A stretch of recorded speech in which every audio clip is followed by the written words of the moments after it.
ओर से संतोषानंद जी की कुछ पंक्तियां हैं, इसके साथ पीपीटी समाप्त हुई है कि कोई साथ न दे मेरा चलना मुझे आता है, हर आँख से वाकिफ हूँ चलना मुझे आता है। आपको ये पंक्तियां बहुत पसंद है और एक कहीं कविता पोस्टर में लिखा होगा, आपकी कविता है लिखना क्यों, और उसमें भी आप इस आँख का जिक्र करते हैं।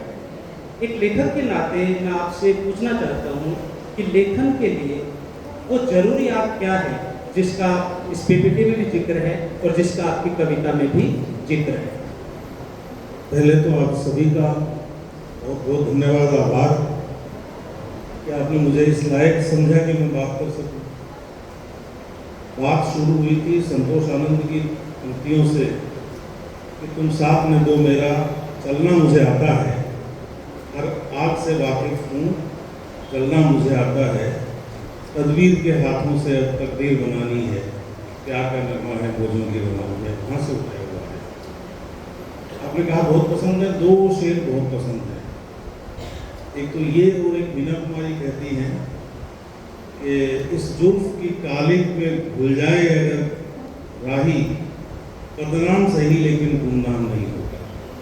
बहुत वस्तुतः जब आप बात करते हैं आग की, आग एक रचना धर्मी के लिए ऊर्जा होती है। एनर्जी का नाम ही तो आग है।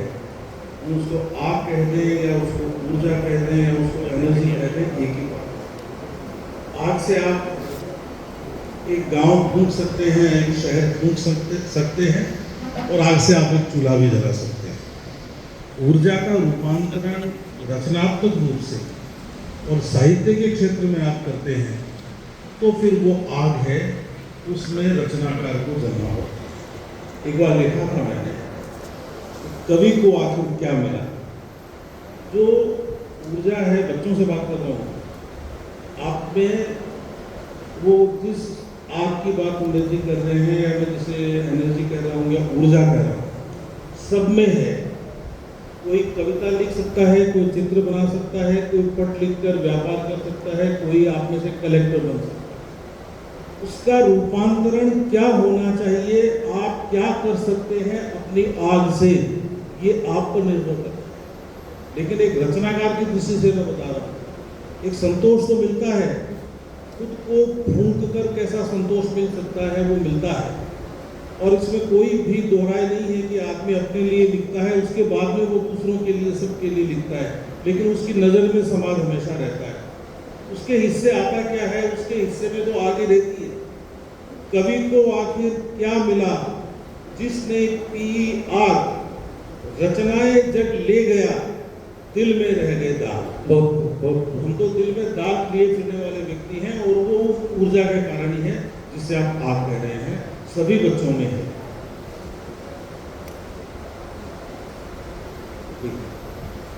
बहुत खूब, जैसा आपने कहा कि आग एक ऊर्जा है और जो रचनात्मक हमारे पत्रकार बंधु बैठे हैं, ये किसी और तरह की आग को लेकर अपने साथ चलते हैं। बिल्कुल, सभी अपने साथ बिल्कुल किसी हर किसी के भीतर एक रचनात्मक, एक क्रिएटिविटी होती है और उस क्रिएटिविटी, उस रचनात्मकता को निरंतर रखने के लिए जो जरूरी चीज़ है वो आग है।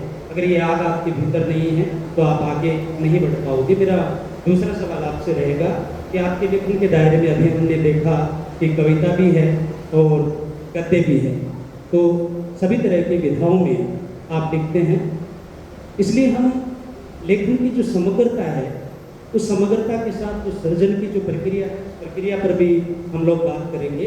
और जब मैं हिंदी साहित्य की बात करता हूँ, मैं अगे को बहुत मानता हूँ और अगे ने कथन कहा है कि ईश्वर भी शायद स्वेच्छाचारी नहीं है, उसे भी सृजन करना ही है, क्योंकि उन्माद से बचने के लिए वो बहुत जोर देते हैं, क्योंकि उन्माद से बचने के लिए सृजन अनिवार्य है। मैं इसी को रेखांकित करते हुए मैं ये जानना चाहूँगा कि आपका जो सृजन है उसकी यात्रा कैसे प्रारंभ हुई और वो कौन से कारण हैं जो आपको इस सृजन की प्रेरणा देते हैं। आप ये जानना चाहते हैं मूल रूप से सरल शब्दों में कि रचना करना कब शुरू हुआ, कहाँ से सीखा, इसकी प्रेरणा कहाँ से मिली। अगेन जी ने बड़ी सुंदर बात कही है कि ईश्वर है, वो भी बाध्य हुआ होगा कुछ रचने के लिए इस संसार को, लेकिन इसका एक दूसरा पक्ष भी है।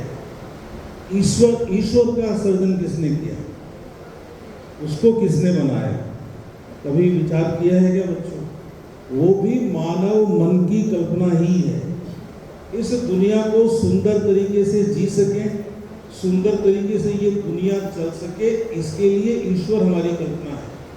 और दिक्कत ये है कि वो एक है और हम उसे बांटना चाहते हैं। मैंने एक रचना में कहा भी था कि मेरे वश में हो तो मैं ईश्वर को असंख्य टुकड़ों में विखंडित कर दूं और सबको बांट दूं। यहाँ आपकी कविता भी प्रदर्शित है और वो नीचे वाली पंक्ति है, भाग्य से हारे हुए मेरे पुरखों ने गढ़ा होगा ईश्वर, यहाँ तो रची होगी। वो रचना दूसरी है। यहाँ जो बात कही है कि भाई मनुष्य जब हार गया, बस की बात नहीं रही, तो कहीं न कहीं उसे ये ख्याल जरूर आया होगा कि कोई है जरूर, वो कोई है जरूर। वो रचना की तो मनुष्य ने है, लेकिन उस रचना को हमने अपने आप से बहुत बड़ा बना दिया। यदि उसको बड़ा नहीं बनाते तो हम ही बड़े रह जाते, फिर हम छोटे नहीं होते और फिर हम क्या हो जाते, अराजक हो जाते। तो अपने आप को एक अनुशासन में बांधने के लिए पूरी दुनिया को हमारे पुरखों ने बड़ी सुंदर कल्पना की, वो ईश्वर की कल्पना है। और यही कल्पना है वो व्यक्ति को सर्जक बनाती है। कोई लुहार यदि कोई औजार बना रहा है तो वो भी सर्जन ही कर रहा है। कोई स्त्री और पुरुष मिलकर संतान को जन्म दे रहे हैं तो वो भी सर्जन है। सभी सर्जन में लगे हुए हैं इस दुनिया में। यदि आपके सर्जन की दिशा सही नहीं होती है तो फिर वो चीज़ है वो समाज के लिए अच्छी नहीं होती और आपके लिए भी अच्छी नहीं होती।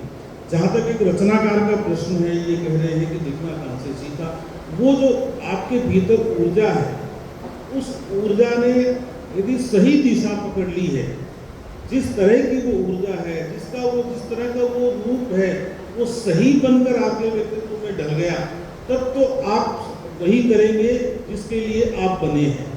जो जीन्स का अरेंजमेंट है, जो आपकी जीन कुंडली है, जो आपके पुरखों से आपको मिला है, उसको आप कर पाएंगे। और यदि वो नहीं करेंगे तो फिर आप गलत दिशा में चले जाएंगे। एक मैं थानेदार भी बन सकता था, लेकिन मुझे ये लगा कि मैं ये नहीं कर पाऊंगा और मैं उस पत्र को फाड़ के वहीं थाने में आग में तप रहे थे पुलिस वाले, फेंक आया।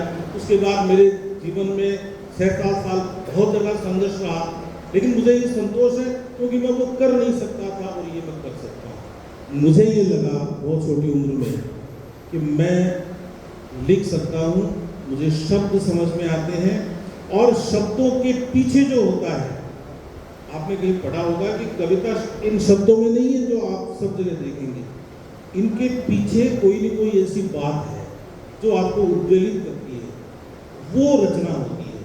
और वो यदि आपको संयोजित करना आ जाता है, आप सारे कवि नहीं हो सकते, आपको सबको कवि बनना भी नहीं है। आप जो भी बनना चाहते हैं उसके पीछे के तत्व को पकड़ने की कोशिश करेंगे तो आपको समझ में आ जाएगा। 1 मिनट और दूंगा। तो मुख्य बात है वो ये है कि आप कुछ करना चाहते हैं। मैं बहुत ज़्यादा चाहता था कि मैं विद्यालय में बच्चों के सामने खड़ा होकर, मेरे साथ वाले बच्चे प्रार्थना बोलते थे और मैं हकलाता था, मैं बोल नहीं पाता, आवाज़ निकलती नहीं थी।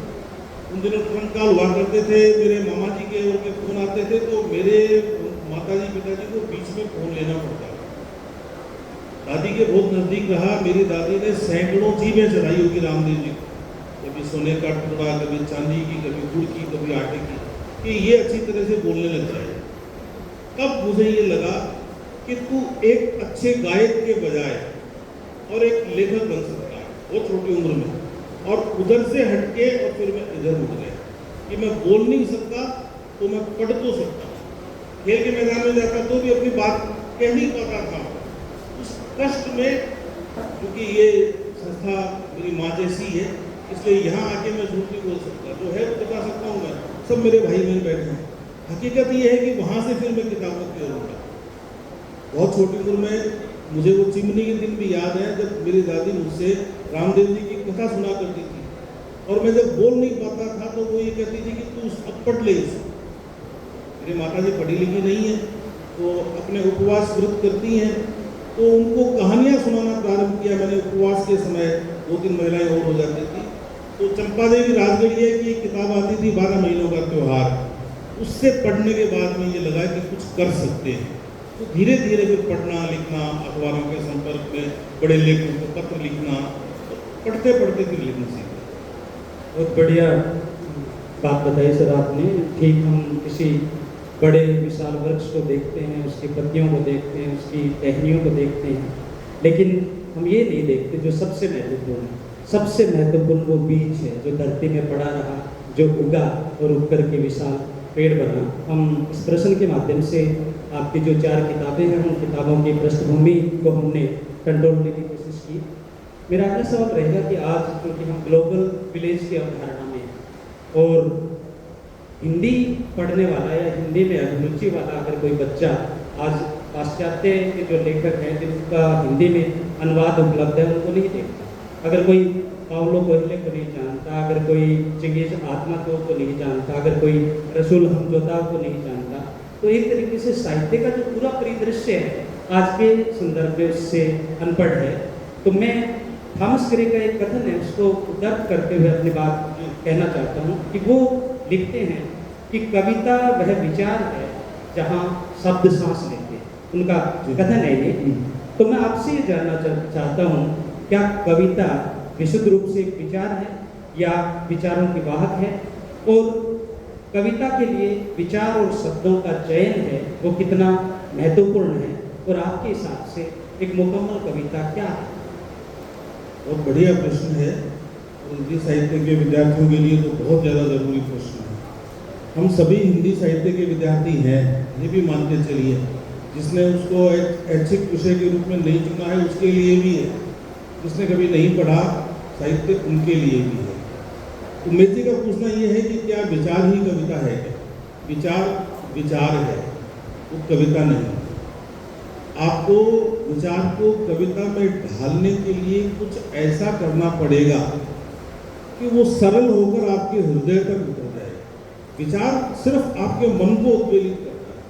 और कोई भी भाषण है, आप ये सोच रहे होंगे कि कोई वो विचार प्रकट कर रहा है, लेकिन वो जब आपको झंकृत करना प्रारंभ करता है ना, तो वो कविता ही बन जाता है अंग्रेजी। उस भाषा का जादू होता है वो। उसके पीछे जो बात होती है ना, वो मायने रखती है।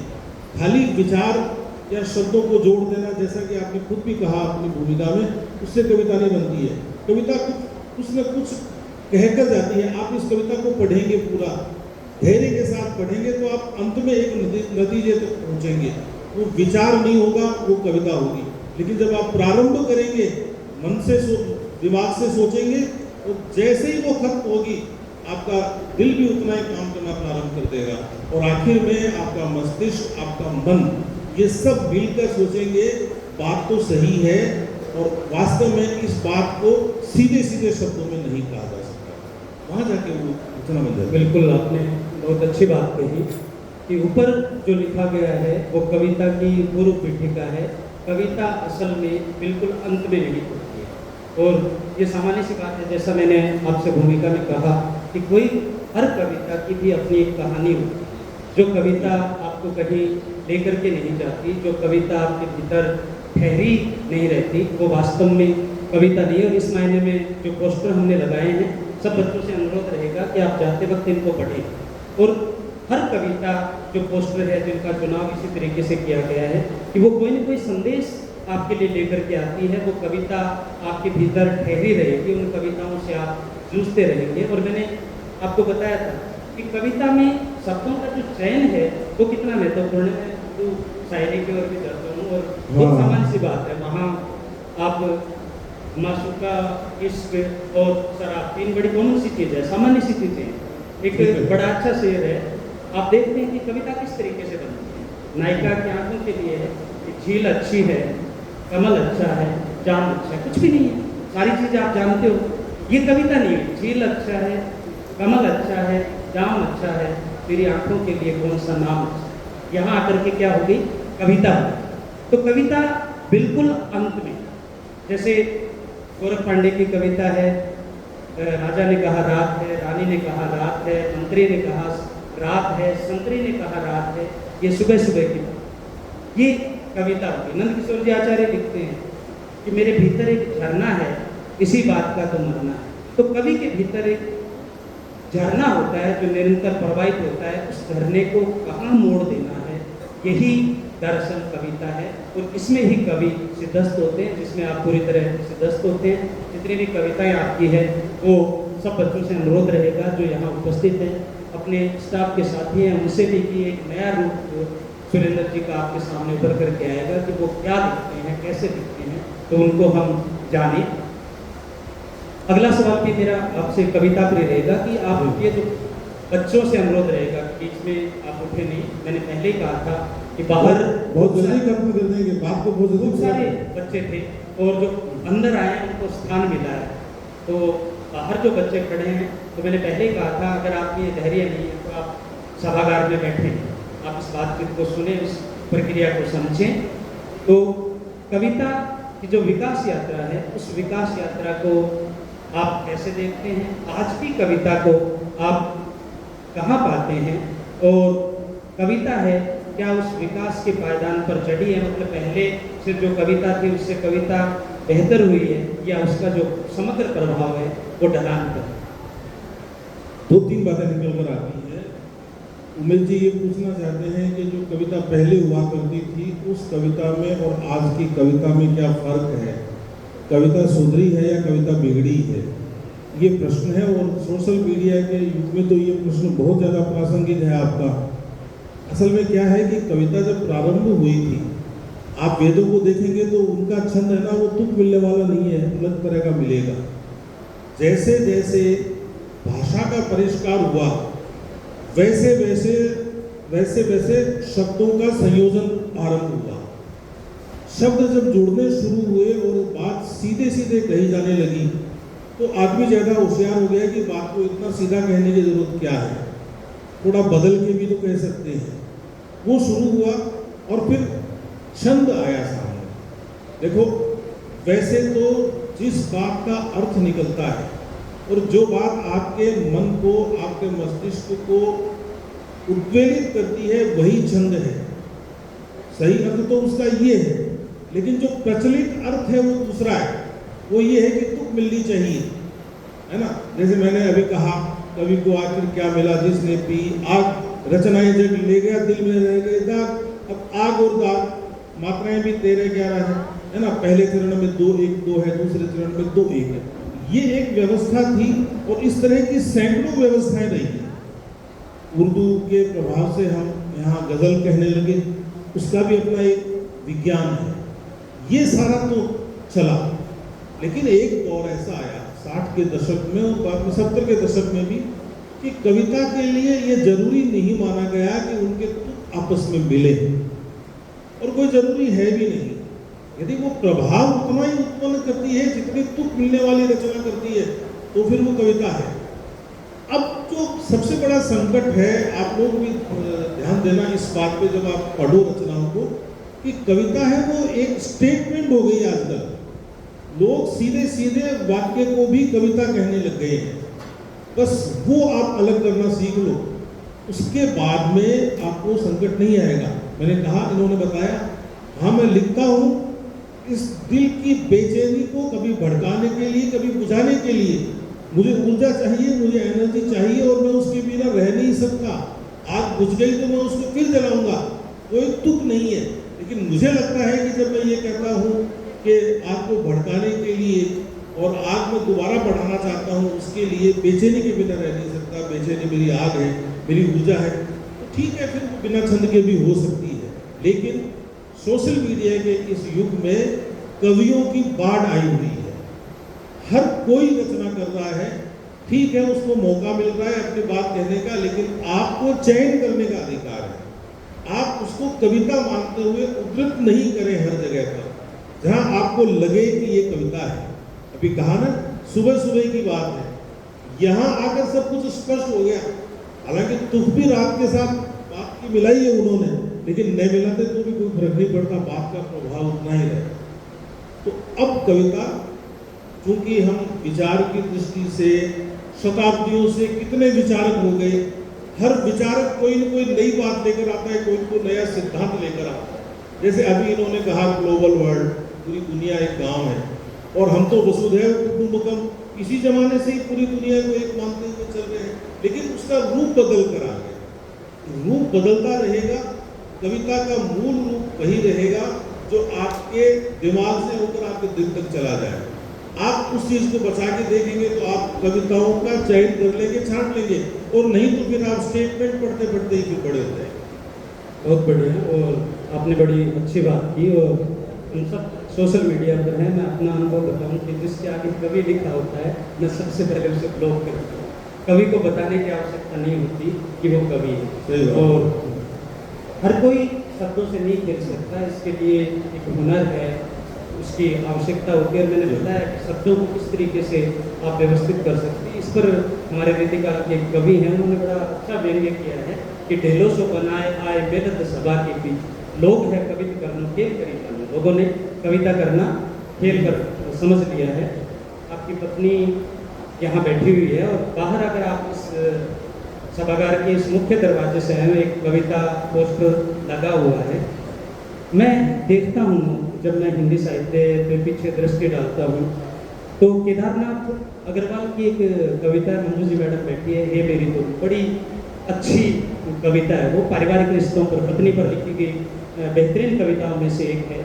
आपकी कविताओं में पिता पर खूब सारी है, माता पर, पत्नी, परिवार ये शामिल रहा है। अगर मैं हिंदी साहित्य की बात करूँ तो बच्चे तो के बैठे हैं, छायावाद पहला ऐसा काल था जिसकी सबसे प्रमुख विशेषता थी आत्माभिव्यंजनी, जिसमें कवि कहता है मैंने मैं की शैली अपनाई। चाहे हम पंत की बात करें, निराला की बात करें, महादेवी की बात करें, प्रसाद की बात करें, वो अपनी तमाम सुख दुख, अपनी निजी अनुभूतियों, अपने संघर्ष के साथ, पूरी संवेदना के साथ कविता में मौजूद है, और आपकी कविताओं में ये चीज़ मिलती है। मेरा सवाल ये है कि कवि जो कुछ भी लिखता है वो तो सार्वजनिक होता है, तो कवि की व्यक्तिगत जो संवेदना है, उसके जो व्यक्तिगत जीवन है, वो किस तरीके से शब्दों में ढलकर सबकी संवेदना बन जाती है? वो बहुत ही कठिन प्रश्न है वैसे तो, वैसे बड़ा सरल प्रश्न है। रचनाकार, चाहे वो कोई चित्रकार हो या कवि हो या संगीतकार हो, वो आजीवन प्रेम में रहता है। बिना प्रेम के आप कर नहीं सकते, रचना कर नहीं सकते। सवाल आया पत्नी का, और ये संज्ञाएं हैं सारी की सारी, तो इन संज्ञाओं में यदि कोई आपको प्रभावित करती है तो आप उस पर रचना लिख लेंगे, और यदि आपको प्रेरणा कहीं और से मिलेगी तो फिर आप उस पर रचना करेंगे। आप उस समय एक रचनाकार होते हैं। एक तो प्रश्न ये था। दूसरी बात, आपने ये क्या क्या कहना पूछना चाहते थे आप? कवि की जो व्यक्तिगत संवेदना है वो सार्वजनिक संवेदना कैसे बनती है? ये बात मान के चलिए, आप जो भी रचनाकार लिख रहा है, वो जो घट रहा है इस दुनिया में, जिस पर वो अपनी कलम चला रहा है, वो उसके भीतर घटती जरूर है। कोई बात यदि उम्मेद जी के साथ हो जाती है, मान लीजिए कोई अच्छी बात नहीं हुई, मैं उसमें लिखूंगा तो पहले वो मेरे भीतर घटेगी। इसीलिए जो रचनाकार होता है ना कवि, वो एक जीता जागता शमशान ही होता है। उसके भीतर हमेशा आग शब्द से मैं पूरे समय वाकिफ रहूंगा, बात करूंगा उसकी, क्योंकि आपने आग से बात की थी, तो ये पूरे समय रहेगा। अपनी बात होती है और यदि किसी दूसरे की बात भी है। जैसे मैंने एक बार एक कविता लिखी थी, मैं वो कविता सुना देता हूँ, है ना, थोड़ा सा समय लगेगा, इस किताब में है, मुझे ढूंढनी पड़ेगी। एक कविता थी कमिटमेंट। अब आप बच्चों इस कविता को सुनिए, और मेरे साथ क्या हुआ, लोगों ने कहा कि ये तू ही है ऐसा। बात मेरे होने की नहीं है, बात ये है इस दुनिया में क्या हो रहा है, और जो दुनिया में हो रहा है उसको पहले मैं मेरे भीतर घटित करूंगा, फिर लिखूंगा। इस कविता पे बहुत बातें हुई, और भी कविताएं हैं। एक छोटी सी कविता है कमिटमेंट। कमिटमेंट का मतलब आप समझते हो? हम सब किसी न किसी उम्र में प्रतिबद्धता, अगर हिंदी में हम कहें तो इसको, हम कमिटेड होते ही है किसी न किसी के प्रति, ऐसे समझ लीजिए, है ना, प्रेम का एक विस्तार है। मैंने कविता लिखी थी अपने फोन की, बहुत सरल कविता है, अपने फोन की सारी कॉल डिटेल्स को, फोन तो आएगा ही, अब युग धर्म है तो युग तो आएगा, अपने फोन की सारी कॉल डिटेल्स को करके डिलीट, चढ़ता हूं घर की सीढ़ियां। सबकी समझ में आ जाएगी। बहुत बढ़िया, बहुत बढ़िया। अपने फोन की सारी कॉल डिटेल्स को करके डिलीट, चढ़ता हूं घर की सीढ़ियां, तुम भरपूर मुस्कान के साथ जैसे ही उड़ती हो किचन में, चाहे मानी जाएगी, अपने फोन की सारी कॉल डिटेल्स को करके डिलीट, चढ़ता हूं घर की सीढ़ियां में जी, तुम भरपूर मुस्कान के साथ जैसे ही मुड़ती हो किचन में, झपटता हूं तुम्हारे फोन पर। बहुत बहुत शानदार आप संदेश देते हैं। कोई मुझे ये कहे, यहाँ मेरी पत्नी उपस्थित है, मेरा फोन तो हमेशा ही खुला रहता है, मैं तो कभी मैं लॉक करता और फोन उनका भी खुला रहता है, और मैं कभी फोन पे झपटा। लेकिन लोगों ने क्या लिखा कि साहब ये तो ने अपना व्यक्तिगत जीवन लिख दिया है, बस अब इनका तो मामला बिगड़ने वाला है। कम समझदार लोग ऐसी बात करेंगे। जो निजी है वो सबका है। एक रचना और सुनाऊंगा छोटी सी। बिल्कुल एक किताब, लॉकडाउन लगा अपने देश में, आपने देखा पूरी दुनिया में लगा। अब मैंने एक बात कही, अब वो बात मैंने कहा कि संज्ञाएं हैं, पत्नी है या नहीं है उस समय वो बात की बात है। अब आप देखिए एक कविता थी, मैं उसको थोड़ा मुझे ढूंढना पड़ेगा।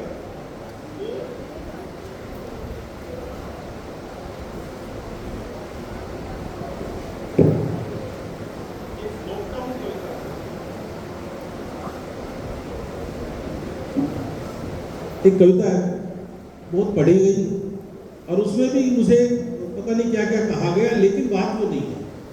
आप उसको इस तरह से देखिए, थोड़ा समझाना जरूरी है। कविता को समझाया नहीं जाता, लेकिन बच्चों से बात करो। लॉकडाउन में हमारा हाल क्या था? क्या हम एक दूसरे से बात कर रहे थे? नहीं कर रहे थे।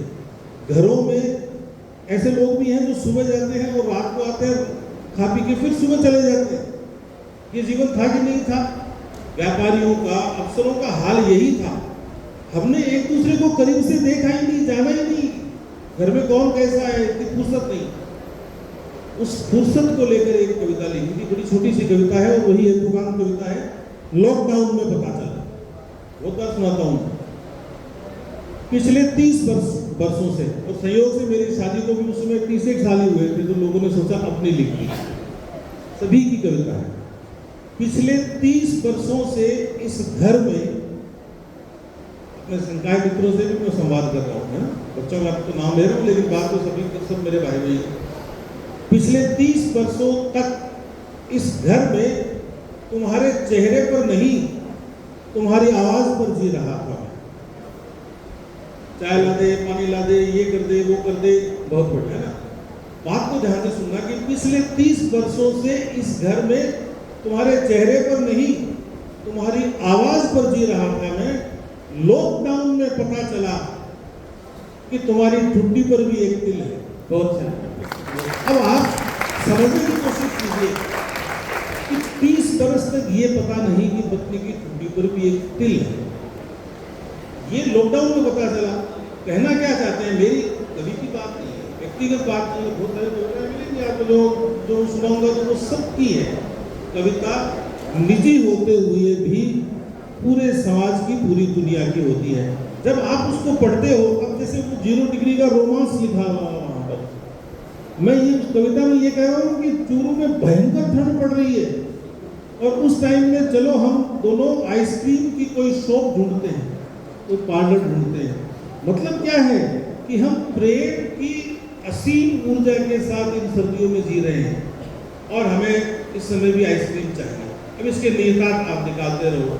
निजी विषय जो होता है वो सबका होता है और सभी के दुख मेरे दुख होते हैं। बिल्कुल, बहुत अच्छा। और अभी जैसे आपने कविता सुनाई, सब इधर देख रहे हैं कि कुटी पे है या नहीं। तो चीज तो समझने वाली है कि कवि तो अपनी बात कहता है, ठीक है।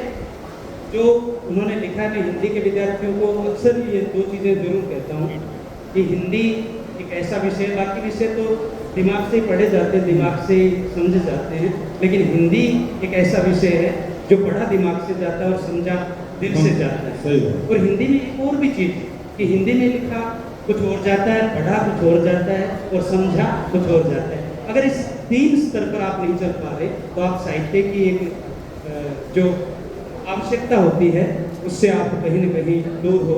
मैं अपनी बात को आगे बढ़ाता हूँ। ये काम आप करते रहे साथ साथ, लेकिन बातचीत सुनते रहे, वैसे पूरा हो जाएगा थोड़ी सी देर में। बिल्कुल, ज़्यादा हम पहले ही कहा था कि समय की अपनी मर्यादा है, हम समय के भीतर ही रहेंगे। कुछ सवाल हैं। हाँ। आज आपकी किताब का विमोचन हुआ है और जैसा मैंने पहले कहा था कि अभी की जो कविता है उसमें मुक्त छंद का बोलबाला है। ऐसे समय में आप दोहा छंद में नई किताब लेकर के आए हैं, तो ये मुक्त छंद से जो छंदोबद्ध का सफर है उसको आप किस रूप में देखते हैं? इस बात में कोई संदेह नहीं है कि छंद चाहे कितना ही मुक्त हो, लेकिन गाने का जो प्रभाव है वो तो अपना प्रभाव है। क्योंकि दोहे में मैं कोई नया काम नहीं कर रहा। छंद में 2002 से तो मैं कॉलम ही लिख रहा हूँ, कुछ नहीं, वो छंद का ही कॉलम है। दोहे कुछ एकत्र हो गए थे और मुझे लगा, लोगों ने कहा कि बहुत अच्छे दोहे हैं, कुछ बच्चे उसको गाले, कुछ दूसरे लोग गाले, लोगों ने, कुछ गायक कलाकारों ने कहा कि अब आपके एक साथ नहीं मिल रहे हैं तो हम कोई एल्बम बनाए तो कैसे बनाए। इस तरह का कुछ चल रहा था और मैं इस पर काम कर ही रहा था, फिर काम रुक गया था। जब ये अवसर आया तो मैंने सोचा कि प्रकाशक के पास किताब पढ़ी है तो इसको कल थोड़ा देख के और निकलवा लें। तो छंद में जो गेयता है वो तो हमेशा रहेगी और उसका महत्व भी रहेगा। बिल्कुल, बहुत अच्छा। बच्चों, थोड़ा सा मैं ध्यान चाहूँगा, सभी बच्चे बातचीत है वो आप सुने और उसको समझें। जो काम आप कर रहे हैं उसे आप थोड़ी देर के लिए रोक के रखिए। ये कागज आप कल भी दे सकते हैं, इसकी कोई जल्दी नहीं है, ये तो आपको रखने के लिए दिया है ना, इसको रख लो अपने पास। जब हम हिंदी साहित्य में डायरी की बात करते हैं तो मैं सत्यनारायण जी का अक्सर उल्लेख करता हूँ। उनकी बड़ी अच्छी 2 डायरियाँ हैं, एक तो तारीख की खंजरी और एक दुख की स्टाम्प। डायरी के अपने आप में एक अलग तरह की विधा है, लेकिन आपने उस विधा से आगे बढ़ करके प्रति डायरी का सृजन किया है।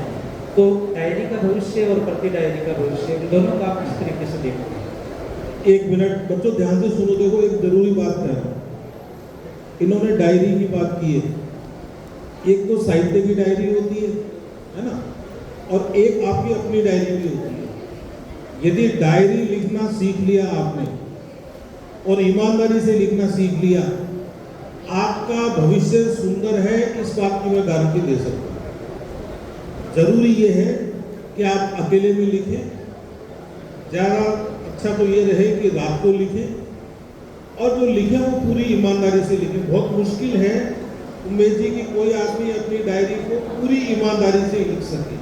इसलिए ये छूट है कि जितनी ज़्यादा ईमानदारी आप बरत सको उतनी ज़्यादा ईमानदारी बरतो डायरी में।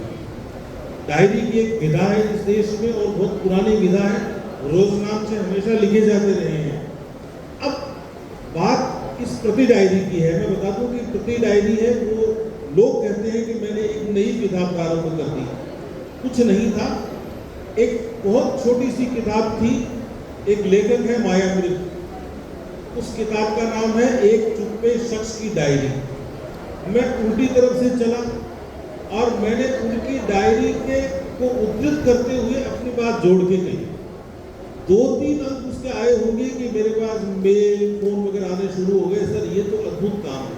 यानी एक लेखक ने कोई बात लिख दी, दूसरा लेखक उसी भाव भूमि में जाकर उसी की शैली में अपनी बात कहे, और पाठक अंतर नहीं कर सके कि कहाँ तो लेखक लिख रहा है, मूल डायरी वाला है, और कहाँ उस पर दूसरा व्यक्ति लिख रहा है।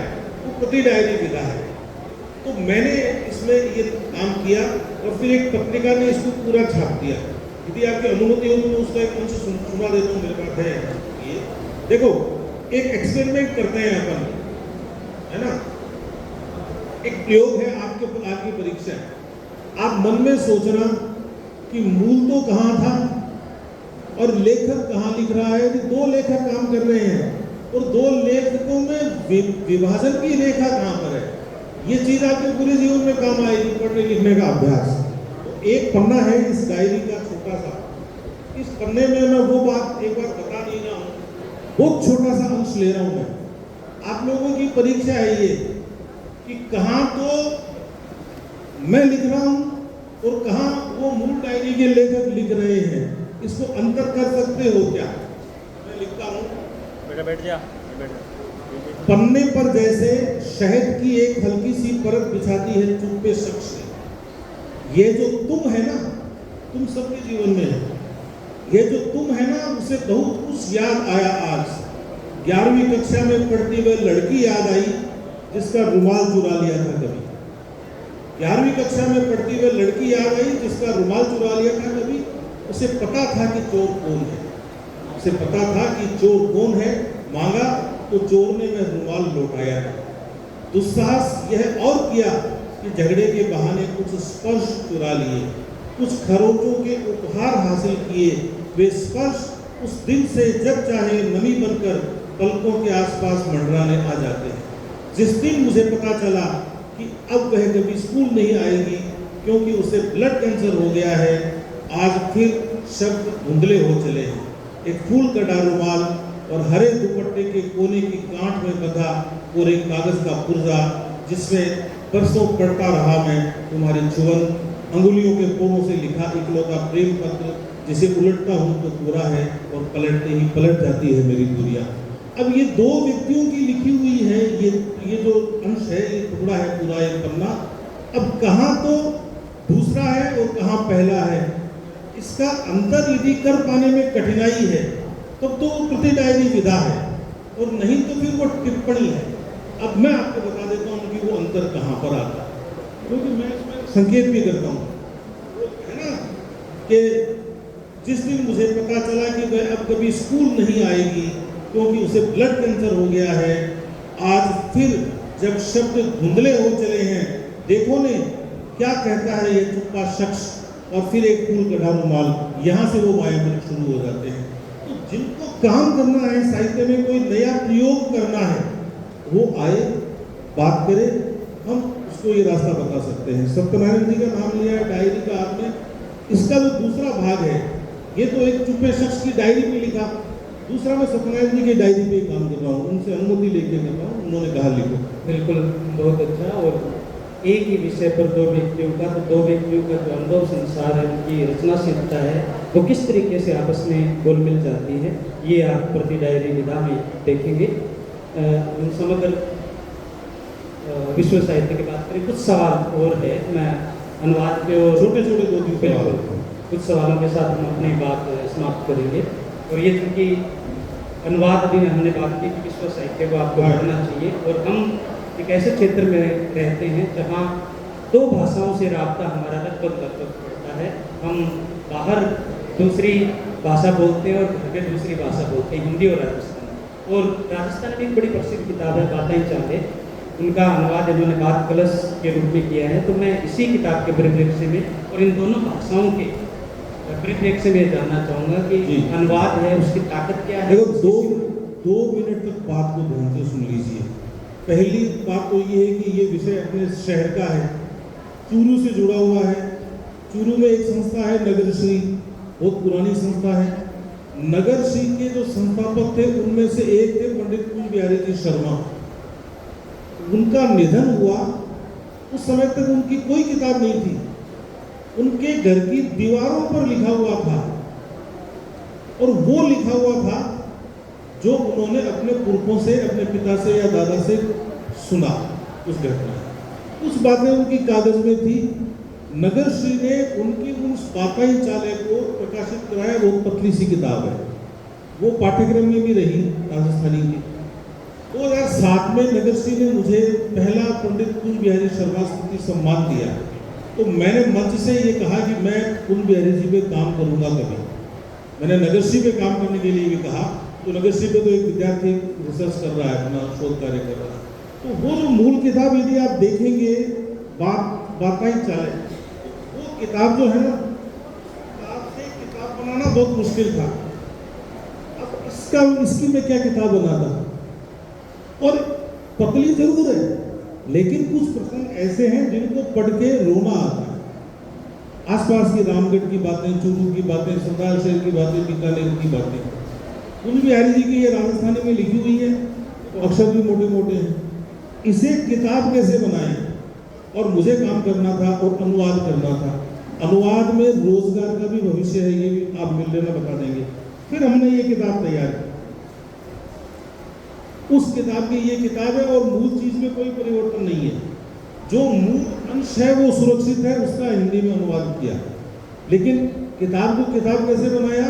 25 पेज की भूमिका लिखी कि इसकी जरूरत क्या है।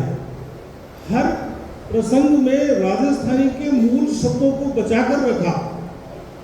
बीननी शब्द है तो हमने बीननी शब्द काम में लिया है, वहां पर दुल्हन शब्द नहीं लिखा। यदि जहां पर कड़छा शब्द है तो कड़छा काम में लिया, ढोबसियो काम में लिया, सारे शब्दों को वैसे का वैसे काम में लिया और फिर हर शब्द पे चिन्ह लगाकर और आखिर में फिर परिशिष्ट दिया। जैसे ये परिशिष्ट है, हर शब्द की व्याख्या की। इस तरह से एक किताब बनी बात कलश, और इसका गुजराती में और मराठी में अनुवाद होने वाला है पूरा। भोजपुरी वाले सभी संपर्क में हैं कि हम इसे, लेकिन उनके साथ प्रॉब्लम क्या है? उनको बीननी शब्द का अर्थ अपने यहाँ नहीं मिल रहा।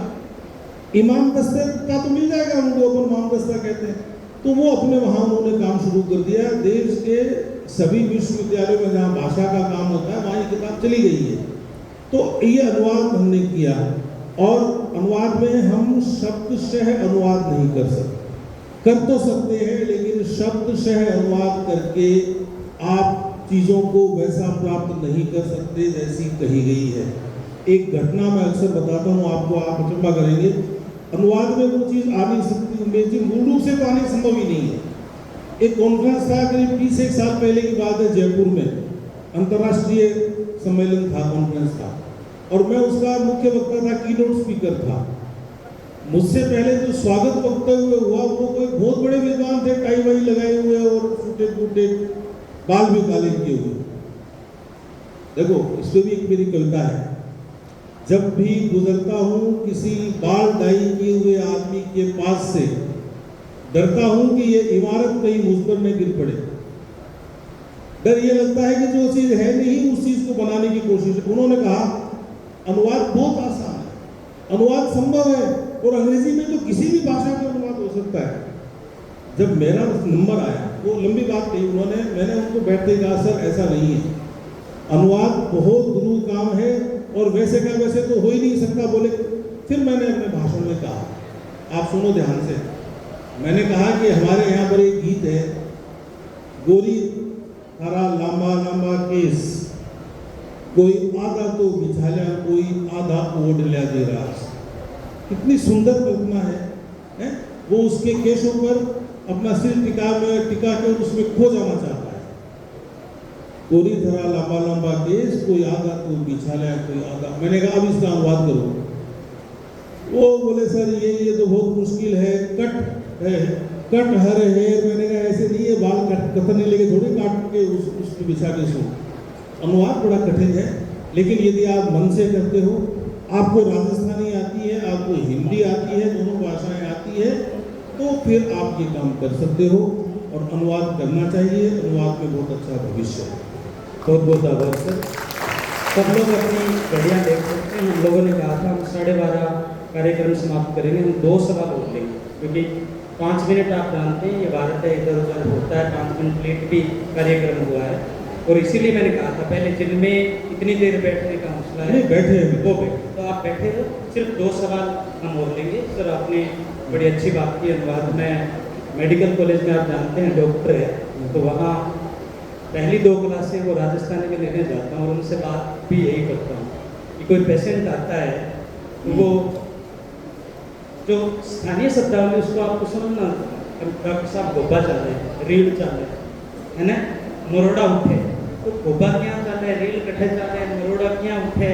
अगर ये शब्द उनको नहीं पता होगा तो आप नहीं करोगे। तो किसी भी भाषा का, जैसे सर ने कहा कि पूरा अनुवाद हो ही नहीं सकता, और राजस्थानी का तो संभव ही नहीं है, क्योंकि राजस्थानी दुनिया की सबसे समृद्ध भाषा है। मैंने आपसे कहा कि शब्द एक लिखा एक तरीके से जाएगा, लेकिन अर्थ अलग हो जाएगा। एक शब्द देख लीजिए आप, खिचड़ी में घी गलाना है, लेकिन घी कितना होना चाहिए, बोड़ होना चाहिए, यानी चाटा, ये बोड़ोगा आपको, शब्द वही है, और मैंने सुना है वो तो बोड़ो है, शब्द एक ही है, लिखा एक ही तरीके से जाएगा, लेकिन दोनों का अर्थ आप देखते हो उनमें अंतर है। तो सर मैं, क्योंकि राजस्थानी की हम बात कर रहे हैं और उच्चारणी की बात किए बिना और बुद्धि की बात किए बिना हमारी बातचीत अधूरी होगी। मैं 3 सवालों को एक साथ जोड़ता हूँ। ठीक। आपने कहीं लिखा है तीनों के उत्तर एक साथ हाँ, इतिहास पढ़ाने का सरकारी नौकर।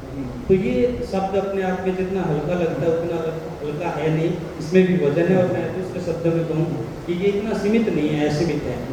इस शब्द के परिप्रेक्ष्य में कि आपका जो इतिहास बोध है उसने साहित्य को कैसे दृष्टि दी। दूसरा, पीछे आप देख रहे हैं आपका जो चित्र है, जो चित्र बने हुए हैं। और तीसरा कि जहाँ अब हिंदी में मौन हो जाते हैं वहाँ बुद्धि उपनाम से लिखते हैं। 3 ये सवाल। इतिहास ने कैसे दृष्टि दी, कैसे सुरेंद्र सोनी बुद्धि बनकर की रचना लिखता है, और कैसे जहाँ बुद्धि भी मौन हो जाता है वहाँ रेखांकन में वो लेखक पहुँच जाता है। ठीक है, अपन बहुत जल्दी पूरी करेंगे बात। मेरा जो फेसबुक पेज है उस पर लिखा हुआ है इतिहास पढ़ाने का सरकारी नौकर। तनख्वाह मिलती है, इतिहास पढ़ाने की मिलती है। जो पाठ्यक्रम दिया हुआ है वो पढ़ाना है। 10वीं की किताब लिखने के लिए कहा तो इस पाठ्यक्रम में लिखो, 11वीं की कहा तो इस पाठ्यक्रम में लिखो, ओपन बोर्ड की कहा तो इस पाठ्यक्रम में लिखो। हम एक बंधन में बंधे हुए हैं। मैं मेरी मर्जी से मेरे निष्कर्षों के साथ इतिहास पढ़ाता तो फिर भी मैं करता तो हूँ वैसा, लेकिन उस हिसाब से उत्तर लिख दिया जाएगा तो उत्तर गलत भी हो सकता है। इसलिए मैं इतिहास पढ़ाने का सरकारी नौकर हूँ। जो काम दिया गया है वो मुझे एक दायरे में रहकर करना पड़ता है।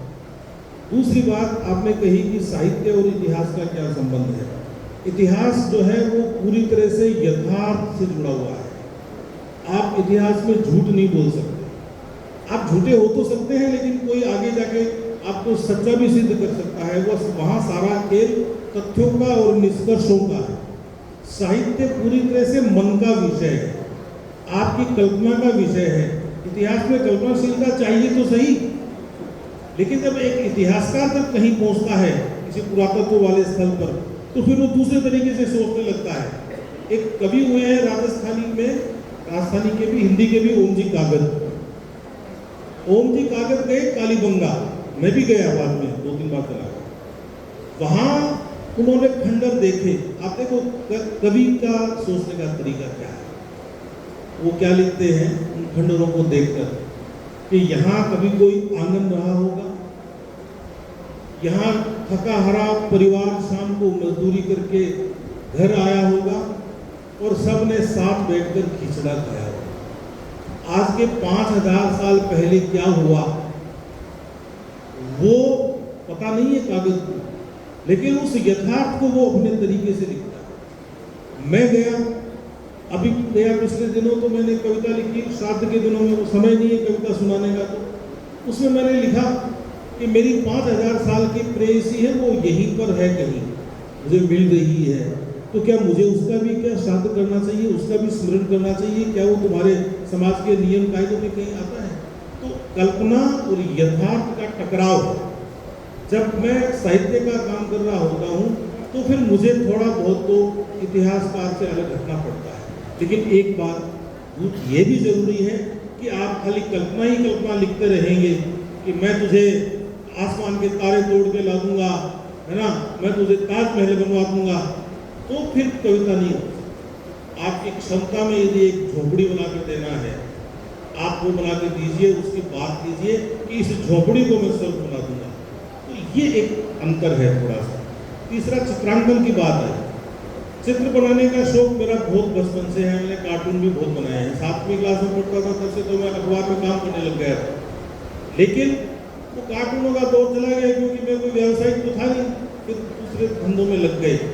चित्र बनाना अच्छा लगता है जब कोई बात मैं सोचता हूँ कि शब्द के माध्यम से मैं नहीं कह सकता, या मैंने कोई कविता लिख ली और मुझे पोस्टर बनाना है, उसमें किस तरह का पोस्टर आना चाहिए, तब फिर मैंने कुछ चित्र बनाए। आप चित्रों को देखेंगे भी। एक शायद चाकू वाला चित्र आपने लिया है, मुझे याद नहीं। एक चित्र है चाकू। आप गौर से देखेंगे तो आप पाएंगे कि उसमें आदमी का नाक चाकू का काम कर रहा है। दूसरे को काटना है तो नाक आपका इतना, आपकी इज्जत ऐसी होनी चाहिए कि सम्मान हो, लेकिन वो चाकू बन जाए ऐसा नहीं। एक चित्र सामने लगा हुआ है, रावण। एक रावण चित्र है और दूसरा है heart never break. Heart never break सामने है, दिल कभी टूटता नहीं है। एक झीनी सी पंक्तियां, एक लाइन उसको जोड़ी हुई है, और फिर जब उन पंखड़ियों को आप देखोगे तो आपको उनमें मानव के सिर का आकार दिखेगा। समाज कभी टूट नहीं सकता, लड़ाइयाँ होंगी तो दोस्तियाँ भी होंगी, वो बात है। रावण है वो उधर, वो रावण रहा, आंखें ऊपर मौजूद है, कभी खत्म नहीं होता है, आपने कितने जला लो। तो ऐसे बहुत सारे चित्र हैं, वो कभी कभी बना लेता हूँ। जो कविता लिखता है उसको थोड़ी चित्र बनाने में भी आसानी हो जाती है, जो साहित्य रचता है उसको इतिहास पढ़ाने में भी। जब मैं महाराणा प्रताप की या पद्मिनी की बात करूंगा तो बात तो वही बताऊंगा जो तथ्य है, लेकिन बताऊंगा अपने तरीके से, अपने अंदाज से, अपने व्यवहार से। ये चीज़ें सारी मिलके आपके बहुत बढ़िया सर। और बातचीत तो बहुत लंबी हो सकती है, इसको कभी हम महाविद्यालय के यूट्यूब चैनल पर लाइव करेंगे, उसको व्यवस्थित तरीके से हम इसको दोबारा संपादित करेंगे। अंतिम सवाल, जैसा मैंने कहा, आपसे ये निवेदन रहेगा कि कार्यक्रम जब तक आपके जाने की घोषणा नहीं हो तब तक आप बैठे रहे। 5 मिनट का कार्यक्रम हो रहा है। राजस्थानी की हम बात ही कर रहे थे, राजस्थानी में एक छोटी सी कहावत है, बड़ी अच्छी है। वो कुचलने की बात कर रहे थे, चलने की बुद्धि उसी पर आता हूँ। राजस्थानी में कहावत है, मन भर चाटो चटाक कर बांटो। कोई लेखक तब तक लेखक नहीं बन सकता, या कोई व्यक्ति है उसके विचारों में तब तक प्रौढ़ता नहीं आ सकती जब तक उसने बहुत मन भर काटते 40 किलो अगर आप पढ़ते हो तो आप चटाक पर थोड़ा सा आप लिखने में सक्षम होते हो, तो आप सोच सकते हो। एक तो ये चीज। दूसरा, जो युवा है उनको आप क्या संदेश देना चाहते हो? लेखन के क्षेत्र में उनका भविष्य क्या है, और लेखन किस तरीके से, लेखन और पढ़ना उनके जीवन को किस तरीके से प्रभावित कर सकता है? देखिए, बड़ा महत्वपूर्ण सवाल है लेखन में रोजगार, लेकिन उसका उत्तर दूंगा बाद में। अभी इन्होंने कुचलने की बात की, इन्होंने कुप्ति शब्द का भी कहा। कुछ शब्दों का अनुवाद नहीं हो सकता, आप कुचलनी शब्द का किसी भाषा में अनुवाद नहीं कर सकते, समझते हैं। कुबत का कुबुद्धि से मतलब है, लेकिन आप कर नहीं सकते। वो मैंने लिखा, एक अखबार में लगातार कॉलम लिखा, डेली लिखता था, उसमें व्यंग भी आता था और दूसरी चीज़ें भी आती। दूसरी चीज़ें सुनिए, फिर आपको व्यंग भी बताऊंगा, है ना। और व्यंग भी बड़ा हल्का फुल्का ही लेंगे। जैसे मैंने लिखा, सोनोग्राफी के हुई कतल रो खेल, बेटा टोटल पास है, बेटी सगली फेल।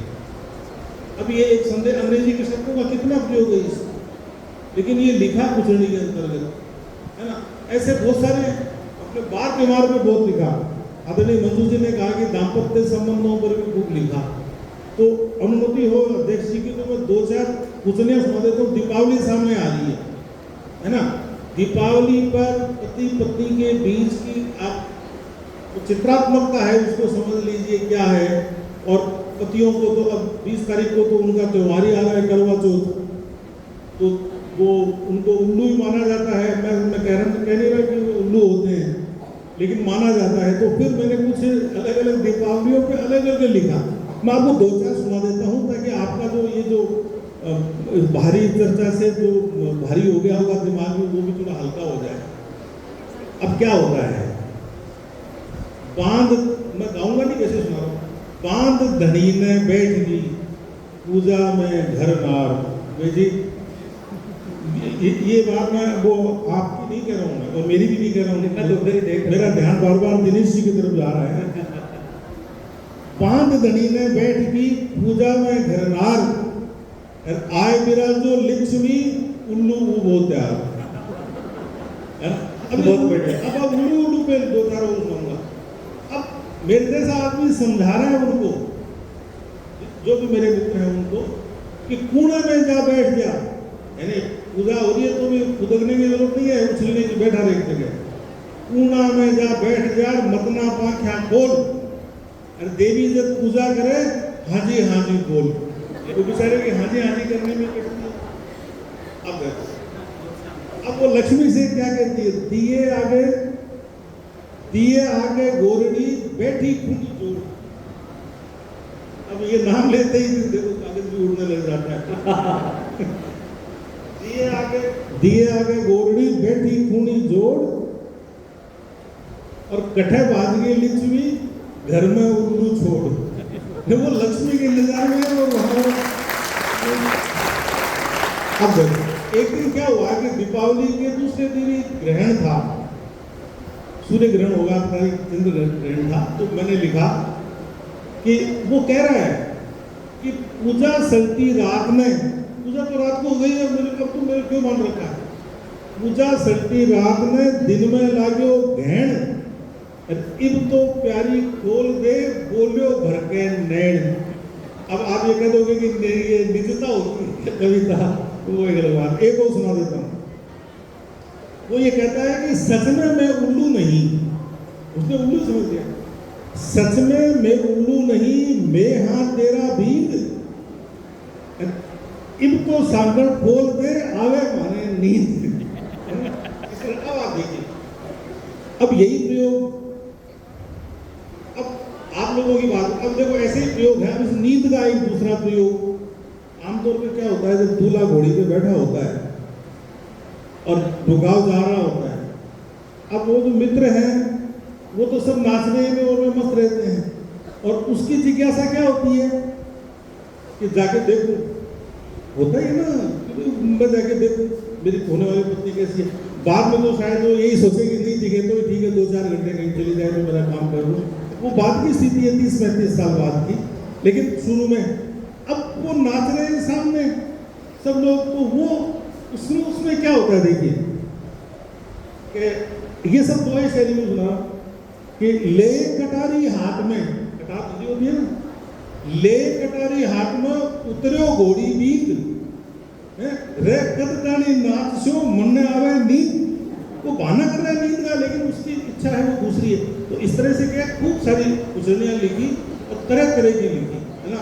वो ये लिखा एक बार, तो वो करवा चौथ क्यों मनाती है, तो वही प्रताप ओजू दे उजू तने माता चोट, तो यही चाहिए दोबारा। अगला नहीं चाह रहा है कि मुझे तू ही मिले, वरना वो भी करता फिर उपवास है। वही प्रताप ओजू दे उजू तने माता चोट, कठे पड़े वो बावड़ियों जी का थाना को नहीं पोत। यानी हर बार सुधारना पड़ेगा, तो ये सुधरा हुआ ही मुझे हर बार मिलना चाहिए। ऐसे बहुत लिखे हैं उमेश जी। तो ये कुर्दी शब्द तो इसलिए आया, व्यंग में जब बात कहते हैं तो उपनाम में फिर वैसा ही हो, और वो दोहे में और थोड़ा गाने में सुविधा होती है इसलिए कुर्दी।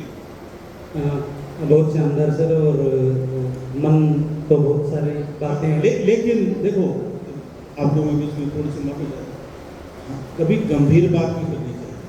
अब जैसे ये कहा ना सारा, अब आप दूसरा रूप देखिए दोहे का। ये होता क्या है, आदमी जब मर जाता है और हम डरते हैं कि मरने के बाद क्या होगा। अब एक कवि क्या सोचता है, आप राजस्थानी में समझिए, इसको जल्दी समझेंगे उमेश जी, कि वो दूध ले जाते हैं ना पालकी में ऊपर, तो धरी दूतड़ा पालकी, यानी वहां तो सीन ही हो रहा है।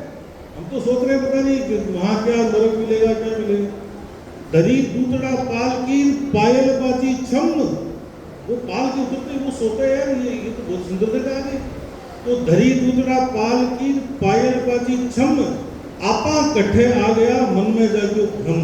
कि पूरे जीवन जो मृत्यु के बाद सोचता रहा, वैसा नहीं।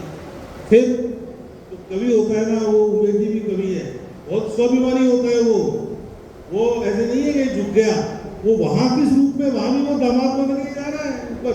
तो एक दुआ सुनिए, गीत गावे कामण्या, वहां क्या हो रहा है जब हमें लेकर गए, गीत गावे कामण्या गूंजे जितनी कम, इतनी जोरदार गीत गा रही है, ब्याह शादियों में 20-20, 25-25 के लूम में झूम में गाती है। गीत गावे कामण्या गूंजे जितनी कम, कुबदी बैठो पाटड़े टीको काटे जम। यानी हम तो उसके भी, वो भी हमारे तिलक करता है।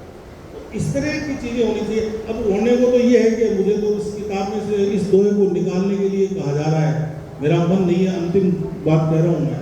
आप समझिए कि रचनाकार को कितना जोर आता होगा बात को व्यंग में कहने में भी, हास्य में भी कहने में भी। मैंने लिखा कि सबसे ज्यादा विरोध तो यही से है, लेकिन उन्हीं के सामने सुना रहा हूँ मैं कि ये हटा दो, ये नहीं आना चाहिए। बच्चे भी कहते हैं ये हटा दो, मित्रों ने कहा, प्रकाश ने कहा यार सुरेंद्र जी इसको हटाओ। मैंने कहा सोचूंगा। होनी रहे हो एक मृत्यु के बाद, और हकीकत है ये सभी सामान्य गति में आते हैं, कोई हमेशा रोता नहीं रहता है। होनी रहे हो के टाल सके नहीं कोई, 2 दिना में धापगी। होनी रहे हो के, होनी होते रहती है, होनी रहे हो के टाल सके नहीं कोई, अरे 2 दिना में धापगी गोरी मारी रोई। जीवन फिर अपनी गति से चलता है। रहना चाहिए नहीं रहना चाहिए वो निर्णय किताब आएगी तब करेंगे। बिल्कुल धन्यवाद। बहुत शानदार। और आप अपने लिए भी जोरदार ताली बजाए। एक सामान्य सी बात है, समय नहीं है आज के युग का सबसे बड़ा मुहावरा है। हम सब समय की कमी से जूझ रहे हैं और पता नहीं समय का कर क्या है। तकरीबन सबको मैंने एक चीज़ क्लास में कहता हूँ कि भगवान जो कोई भी है, ईश्वर जो कोई भी, उसके घर में सब तरह के पक्षपात हैं। किसी को गोरा, किसी को काला, किसी को लंबा, किसी को ठिगना, किसी को मोटा, किसी को पतला, किसी को अमीर, किसी को गरीब, सब बना। लेकिन एक मामले में वो पूरा समाजवादी है। जब आप सुबह उठते हो, गिनके आपकी जेब में 24 घंटे का, अगर आप 24 घंटे का सही मैनेजमेंट कर लो तो समय की कमी नहीं। ऐसे प्रोग्राम बहुत कम आते हैं। आपने देखा सोनी जी किस तरीके से बदला। मैं स्वयं लिखता हूँ, चौथी क्लास से गांव में गया, मुझे राजस्थानी में मैं लिखता हूँ, हिंदी बोलनी नहीं आती थी। एक महावीर जी एक टीचर थे और मुझे क्या बाल सभा में खड़ा कर दिया जाता था कि तुम जो भी बोलो तो बोल देना। और मैं कुछ भी बोलता था, लोग हंसते थे, तालियां बजाते थे। एकदम राजस्थानी देहाती में बोलता था। वहाँ हिंदी बोलने वाले कॉन्वेंट स्कूल में मुझे पढ़ाया गया। हिंदी के टीचर थे महावीर जी। चौथी क्लास के एक बच्चे को उन्होंने कहा तो कविता ही, और बाल सभा में जब तुझे कोई खड़ा करे कविता सुना, और मेरी जिंदगी बदल। पता नहीं कौन सा क्षण, हर क्षण इतिहास को बदलने वाला क्षण, कहाँ कार्यक्रम में कौन सी बात कैसे लिखी है और आपका जीवन बदल जाए। हम लोगों के लिए नहीं ये करें। मैं सोनी जी की सारी किताबें पढ़ी जानता हूँ, साथी भी जानते हैं। कार्यक्रम का लक्ष्य रहा, और अगर हम ये कहें हमारे पास समय नहीं है तो मुझे लगता है इससे बड़ा कुछ भी नहीं है। आप सबसे बड़ी कमी भी है कि हम अपने आप से प्यार नहीं करते। सबसे प्यार करते हैं लेकिन अपने आप से नहीं करते। और जो अपने आप से प्यार नहीं करता वो जिंदगी में कभी भी आगे नहीं बढ़ सकता। अपने आप से, अपने घर से, अपनी संस्था से। मैं यहाँ पढ़ा हुआ हूँ, मैं बच्चों को अक्सर कहता हूँ कि आप जहाँ तुम बैठे हो वहाँ कभी मैं बैठता हूँ। और मेरे लिए ये सपना है, ये प्रांगण है। लोग मंदिरों की बात करते हैं, मेरे लिए किसी मंदिर से कम नहीं है। यहाँ मुझे असीम ऊर्जा मिलती है और मैं इसके लिए अगर कुछ भी करता हूँ तो मेरे जीवन का सबसे बड़ा ध्येय है। अगर ये भावना, हम राष्ट्र की बात करते हैं, कौन सा राष्ट्र, कौन सा, अगर आप अपने कॉलेज से प्यार नहीं कर सकते, आप अपने आप से प्यार नहीं कर सकते, अपने क्लासों से प्यार नहीं कर सकते, तो फिर कहाँ किससे प्यार करें। जब भी ऐसा कार्यक्रम हो मन बना करके आया करो।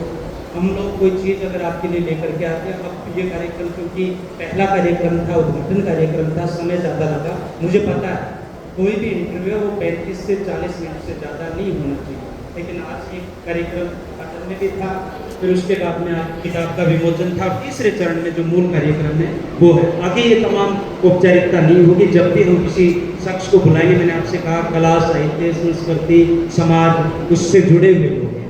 हम सोनी जी का जो दूसरा रूप है इतिहास पढ़ाने, तो उनका काम है, लेकिन उनके भीतर एक कवि है। उस कवि से, उस उपदी से, उस चित्रकार से रूबरू करवाना हमारा मूल उद्देश्य था। उसमें कितना हम सफल रहे ये तो आप ही बताओ, क्योंकि हमने तो परीक्षा दे दी है, परिणाम अब आपके हाथ में है। वो क्या था, वो कैसा था, फीडबैक जो फॉर्म है वो मैंने आपको दिया है, आप उसको भरिए। कार्यक्रम समाप्त करने से पहले मैं मंच पर आमंत्रित करना चाहता हूँ महाविद्यालय के प्राचार्य डॉक्टर मंजू शर्मा जी को, प्रोफेसर के.सी. सोनी जी को, IPC के प्रभारी डॉक्टर रविंदर बुडानिया जी को। और कोई भी कार्यक्रम होता है हम उस कार्यक्रम के प्रति धन्यवाद ज्ञापित करते हैं जिस अतिथि को हम बुलाते हैं देव भव।